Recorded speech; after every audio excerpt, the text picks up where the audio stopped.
Hello everyone, welcome back to my channel. I hope you all are doing well. So, আজকের topic হচ্ছে time blocking method, কম সময়ে বেশি পড়াশোনা করার secret.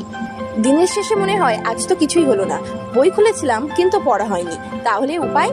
Time blocking method এটা শুধু একটা রুটিন না, এটা হচ্ছে ফোকাস বাড়ানোর একটা ধামাকাদার স্ট্র্যাটেজি। টাইম ব্লকিং মানে হচ্ছে আপনি প্রতিদিনের নির্দিষ্ট সময়গুলো আগে থেকে ব্লক করে রাখবেন নির্দিষ্ট কাজের জন্য। যেমন সকাল 8টা থেকে 9টা পর্যন্ত শুধুই বাংলা পড়বেন, 9টা থেকে 10টা পর্যন্ত শুধুই ম্যাথ। সো এই ব্লকের ভিতরে শুধু একটিই কাজ।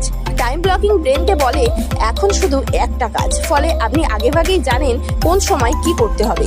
এতে আরেকটু পরে পড়বো এই অভ্যাস কমে যায়, প্রোডাক্টিভিটি বাড়ে, গিল্ট কমে, আর সময় বাঁচে প্রচুর। সো এখানে আপনি কিভাবে শুরু করবেন সেটা আমি স্টেপ বাই স্টেপ বলবো। স্টেপ 1, সকাল বিকাল যে কোনো সময় বেছে নিন যখন আপনি ফোকাস করতে পারেন।